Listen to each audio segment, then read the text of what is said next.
सो hi guys, आज मैं आपको पढ़ाने जा रहा हूँ क्लास 6 का chapter number 10 the age of Guptas. तो चलिए शुरू करते हैं। तो सबसे पहले मैं आपको बताना चाहता हूँ जो एज ऑफ गुप्तास जो है उसे हम golden age of Indian history भी कहा जाता है। क्यों? क्योंकि जो हमारा एज ऑफ गुप्तास है, मैंने ऊपर लिख भी रखा है, दिखाता हूँ एक मिनट। देखिए आप, जो हमारा गोल्डन एज है, जो हमारा गोल्डन एज है द एज ऑफ गुप्तास को हम golden age of Indian history कहते हैं। क्यों? क्योंकि जो हमारे गोल्डन एज इंडियन हिस्ट्री, उसमें जो कॉइन्स थे वो हमें गोल्डन मिले थे, गोल्ड के मिले थे। जो हमारे कॉइन्स थे वो हमें गोल्ड के मिले थे। जो हमारे कॉइन्स थे वो हमें गोल्ड के मिले थे। ठीक है, एक मिनट। जो एज ऑफ गुप्तास उसे हम golden age of Indian history इसलिए कहा जाता है क्योंकि बेसिकली दो रीज़न है इसके पीछे।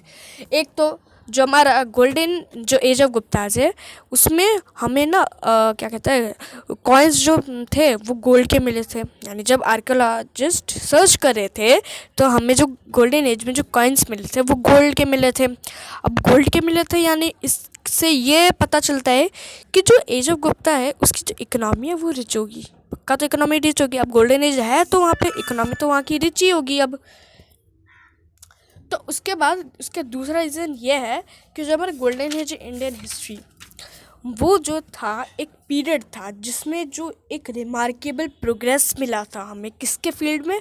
लिटरेचर के फील्ड में, आर्ट के फील्ड में और साइंस के फील्ड में। एक कमाल का प्रोग्रेस मिला था हमें, लिटरेचर, आर्ट एंड साइंस, यानी art and literature and science. तो मैं अगर इसको इंग्लिश में अगर इसको बैन करना चाहूँ तो इसका मीनिंग ये निकलेगा कि the golden age of Indian history was a period of rare prosperity and peace that led to the remarkable progress in the field of literature, art and science. That's why the period came to be known as the golden age of Indian history. ये मैंने आपको बता दिया। अब next हम देखते हैं चंद्रगुप्ता से पहुँचने से पहले मैं आपको बता देता हूँ जो हमारा ये गुप्ता एज था, गुप्ता एज कहो, गुप्ता एम्पायर कहो, गुप्ता डायनेस्टी कहो, उसका फाउंडर कौन था? Maharaja Shri Gupta was the founder of the Gupta dynasty. उन्होंने जब महाराजा श्री गुप्ता ने फाउंड किया था, ढूंढा था गुप्ता डायनेस्टी को, तो उन्होंने पाटलिपुत्र जैसे कुछ नेबरिंग एरियाज पे रूल किया था। He was followed by his son Ghatotkacha Gupta. उसका जो सन था उसका नाम था Ghatotkacha Gupta. We do not know much about this rulers, हम इन रूलर्स के बारे में ज़्यादा नहीं जानते। After Ghatotkacha Gupta, Chandragupta first came to the throne. Ghatotkacha Gupta के बाद उनका बेटा आया जिसको हम चंद्रगुप्ता फर्स्ट के नाम से जाना जाता है। उनका बेटा यानी घटोत्कच गुप्ता का बेटा चंद्रगुप्ता फर्स्ट, यानी महाराजा श्री गुप्ता जो फाउंडर थे गुप्ता डायनेस्टी के, उनके बेटे घटोत्कच गुप्ता और उनके बेटे Chandragupta one came to the throne.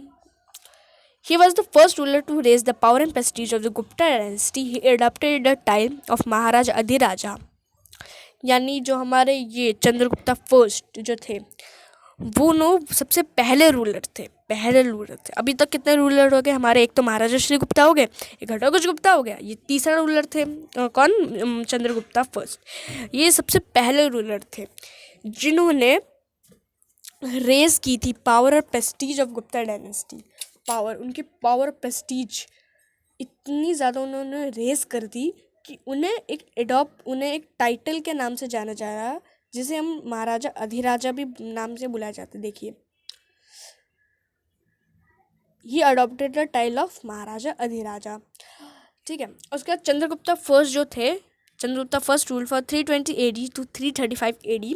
उन्होंने लिच्छावी प्रिंसेस, लिच्छावी एक जगह है, उनकी प्रिंसेस, उनकी क्वीन प्रिंसेस कुमारा देवी जो थी उनसे उन्होंने शादी कर ली। ठीक है। He ruled over Magadh. उन्होंने मगध, जिसे हम साउथ बिहार के कुछ पार्ट्स, मगध जो साउथ बिहार का, प्रयाग जिसे हम आज के समय इलाहाबाद कहते हैं, सकेता, अयोध्या और उसके कुछ नेबरिंग एरियाज पे उन्होंने रूल किया था। समुद्रगुप्ता जो थे उन्होंने कब तक रूल किया था? 335 AD to 375 AD। Chandragupta one जो थे उनके सन का नाम था समुद्रगुप्ता। आपको दिखा दूँ, ये देखिए, Chandragupta one was followed by son Samudragupta की जो समुद्रगुप्ता कैसे कैरेक्टर में थे, उनकी जो क्या अचीवमेंट, उन्होंने क्या हासिल किया, वो इलाहाबाद पिलर इंस्क्रिप्शन, जिसे हम प्रयाग प्रशस्ति के नाम से भी जाना जाता है। प्रयाग मैंने आपको बताया था, इलाहाबाद प्रशस्ति यानी कुछ कंपोज करना, प्रशस्ति। ठीक है। प्रशस्ति, प्रयाग प्रशस्ति के नाम से जाना जाता है। इलाहाबाद पिलर इंस्क्रिप्शन कह लो उसे, प्रयाग प्रशस्ति के नाम से जाना जाता है। आगे अगर हम बात करें तो आगे लिखा है कि जो प्रयाग प्रशस्ति वो is in Sanskrit and was compose by court poet Harisena. अब देखिए हमारी जो मदर टंग है बेसिकली वो सबके मदर टंग अलग अलग होगी। हिंदी या किन्हीं की कोई और मदर टंग है। तो यहाँ पे तो हिंदी तब तक आई ही नहीं थी। हिंदी तब तक शायद अंदाज़ा लगा रहा हूँ, ठीक है, हिंदी तब तक उनकी वो आई नहीं थी शायद। तो तब उनका जो मेन लैंग्वेज था वो शायद से पाली और संस्कृत थी शायद, ठीक है। जो संस्कृत थी वो क्या कहते हैं, ये जो प्रयाग प्रशस्ति थी वो संस्कृत में लिखी गई थी, ठीक है। और किसने लिखी थी? Composed by court poet Harisena. उनके एक कोर्ट पोएट थे जिनका नाम था Harisena. Samudragupta conquest and policy towards various rulers. Samudragupta की जो कॉन्क्वेस्ट और policy towards various rulers, Samudragupta ने सबसे पहले डिफीट किया रूलर्स ऑफ आर्यभट्टा। आर्यभट्टा को आज के समय पे नदर्न इंडिया के नाम से जाना जाता है। नदर्न इंडिया कह लो, आर्यभट्टा कह लो, दोनों एक ही बात है। उन्होंने उनकी ही एनेक्स्ड किंगडम, उन्होंने उनकी किंगडम को एनेक्स्ड यानी डिफीट किया। उन्होंने उनकी किंगडम को डिफीट किया और अपना एक पार्ट बना लिया अपने एम्पायर का। यानी वो उन्होंने सबसे पहले समुद्रगुप्ता ने सबसे पहले किसको डिफीट किया था? Rulers of Aryabhatta, northern India के रूलर को डिफीट किया था। उन्होंने डिफीट कर लिया, उनके एरियाज जो थी उन्हें अपने एम्पायर में ले लिया, जिससे उनका एम्पायर और बड़ा हो गया, ठीक है। उनकी जो टेरिटरीज थी उनको इंक्लूडेड करती थी, यानी उनके कुछ मेन पार्ट्स जो थे वो थे मथुरा, ग्वालियर, वेस्ट उत्तर प्रदेश और बंगाल।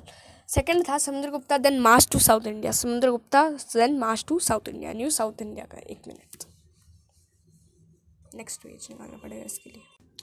ओके, सो एक बात आपको मेरे को क्लियर करनी है। सबसे पहले जो समुद्रगुप्ता थे उन्होंने नॉर्दर्न इंडिया को ऑक्यूपाई किया। नॉर्दर्न इंडिया को उन्होंने ऑक्यूपाई किया था, जैसे हम आर्यभट्टा भी कहते हैं। देन वो मार्च to south India, south India में गए रूल करने के लिए, ठीक है। साउथ इंडिया को हम दक्षिण पथ के नाम से जाना जाता है, नॉर्दर्न इंडिया को आर्यभट्टा के नाम से। तब समझ गए होंगे, नॉर्दर्न इंडिया को आर्यभट्टा और सदर्न इंडिया को क्या कहते हैं, दक्षिण पथ। मेरी ड्राइंग पे ज़्यादा फोकस, मतलब इस पे ज़्यादा फोकस मत करना। Okay, so the Allahabad pillar inscription, जो इलाहाबाद पिलर इंस्क्रिप्शन थी हमारी, जिसे जो ही Allahabad pillar inscription said he won a victory over 12 rulers including those of Orissa, ठीक है, दोनों सेम है, आंध्र प्रदेश एंड तमिलनाडु। तो जो हमारी इलाहाबाद पिलर इंस्क्रिप्शन जो समुद्रगुप्ता के ऊपर लिखी गई थी वो क्या कहती है कि उन्होंने करीबन 12 रूलर्स के ऊपर विक्ट्री वोन की थी। 12 रूलर्स के ऊपर विक्ट्री वोन की थी, ठीक है, साउथ इंडिया में दक्षिण पाथ, ठीक। अगर मैं आपको इस पर एक और चीज़ से क्लियर कर रहा हूँ, देखिए ये है समुद्रगुप्ता एम्पायर का मैप, ठीक है। अगर आप सोच रहे होंगे, अभी मैंने बताया था कि नॉर्दर्न इंडिया को उन्होंने ऑक्यूपाई कर दिया था। हाँ, नॉर्दर्न इंडिया तो इसके अंदर ऑक्यूपाई है ही, लेकिन अभी मैंने बताया था कि यहाँ पे उन्होंने सदर्न इंडिया के ऊपर भी ऑक्यूपाई किया था। तो सदर्न इंडिया के जो पार्ट्स है वो तो हमें दिख ही नहीं रहे ऑक्यूपाई में, यानी ये जो ब्लू कलर का है ये सारा ऑक्यूपाइड एरिया है, लेकिन सदर्न इंडिया तो ऑक्यूपाई में है ही नहीं। तो अभी मैं आपको बताता हूँ कि जो सदर्न इंडिया थी, इलाहाबाद पिलर इंस्क्रिप्शन में कहा गया था उन्होंने 12 सच रूलर्स को 12 रूलर्स को डिफीट किया था, और 12 रूलर्स को डिफीट किया था। उसमें से कुछ शहर का, अब देखो रूलर अगर किसी जगह पर रूल कर रहे हैं, यानी उनके जो पार्ट जिस पे वो रूल कर रहे हैं वो भी तो आएगा। तो फिर उन्होंने रूल किए थे उड़ीसा के ऊपर, उड़ीसा, आंध्र प्रदेश और तमिलनाडु, ये 3 जो थे इसमें इंक्लूडेड हुए थे, ठीक है। इन्होंने इन रूलर को डिफीट किया था, ही डिफीटेड दिस रूलर्स, उन्होंने इन रूलर को डिफीट किया था, पर उनकी किंगडम को एनेक्स यानी लिया नहीं था। क्यों? उन्होंने किंगडम को बोला था, उन्होंने बोला था हाँ तुम अपने शहर पर अगर तुम्हें रूल करना है तो अब तुम रूल कर सकते हो, लेकिन मेरी एक शर्त है कि तुम रूल करो, लेकिन मेरे को तुम्हें सही समय पे ट्रिब्यूट्स में क्या आता है, गुड्स एंड मनी, वो तुम्हें मुझे ट्रांसफ़र करते रहनी पड़ेगी सही समय पे। उन्होंने जितना सा टाइम दिया होगा जिस समय पे उन्हें सबमिट करनी पड़ेगी, ठीक है। यहाँ पे लिखा भी है he allowed them to rule, देखिए he allowed them to rule but they have to pay tribute for that. Okay, tribute to Gupta empire. Third point में ये कहते हैं जो किंगडम थी असम की, नेपाल की और कुछ रिपब्लिक्स यानी क्या होता है, the head of the state is, state यहाँ पे मतलब होता है कंट्री, ठीक है। The head of the state यानी कंट्री इज इलेक्टेड और डेमोक्रेसी, ठीक है। इसका मतलब ये हुआ। रिपब्लिक्स को हम गणा संघर्ष के नाम से भी जाने जाते हैं। अब तो आप क्लियर ही हो गए होंगे कि रिपब्लिक्स क्या होता है। नेक्स्ट जो किंगडम्स थे असम के और नेपाल, अब मैं आपको समझाता हूँ कि इसमें लिखा क्या है। रिपब्लिक्स मैंने आपको बता दिया गणा संघर्ष, ठीक है। अब मैं आपको इसके बारे में बताता हूँ इसमें क्या लिखा है। जो किंगडम्स थे असम में और जो नेपाल में कुछ किंगडम्स, जैसे ये भी एक किंगडम है, वैसे ही कुछ किंगडम्स थे असम में और नेपाल के, और कुछ रिपब्लिक्स गणा संघर्ष जो राजस्थान और मध्य प्रदेश के थे, उन्होंने सरेंडर कर दिया समुद्रगुप्ता को, और उन्होंने पे कर दिया ट्रिब्यूट अभी मैंने आपको बताया था, गुड्स एंड मनी, यानी उन्होंने सरेंडर कर दिया। इन लोगों ने सरेंडर कर दिया किन्होंने, द किंगडम्स ऑफ असम और कुछ रिपब्लिक्स गणा संघर्ष किसके, राजस्थान मध्य प्रदेश के, उन्होंने सरेंडर कर दिया समुद्रगुप्ता के। उन्होंने साथ में ट्रिब्यूट यानी गुड्स और मनी भी एम्पायर को पे कर दिया। फोर्थ पॉइंट ये कहती है, अगर मैं आपको फोर्थ पॉइंट समझाऊंगा तो आपको थर्ड पॉइंट भी क्लियर हो जाएगा। फोर्थ पॉइंट में ये लिखा है, the frontier kingdoms Kushana Saka chiefs also submitted because they were not powerful enough to oppose Samudragupta, ठीक है। Frontier kingdom, the age of Gupta, age है गुप्ता का, गुप्ता एम्पायर, वो भी एक किंगडम ही है। वैसे ही जो फ्रंटियर किंगडम, जो दूसरे किंगडम्स थे कुशाना और सका चीफ्स, एक एग्जाम्पल है उनका, ठीक है। कुशाना और सका चीफ्स जैसे और भी किंगडम्स थे, उन्होंने सबमिट कर दिया था, सरेंडर कर दिया था। सबमिटेड सरेंडर दोनों सेम है, ठीक है। Also submitted because they were not powerful enough to oppose Samudragupta.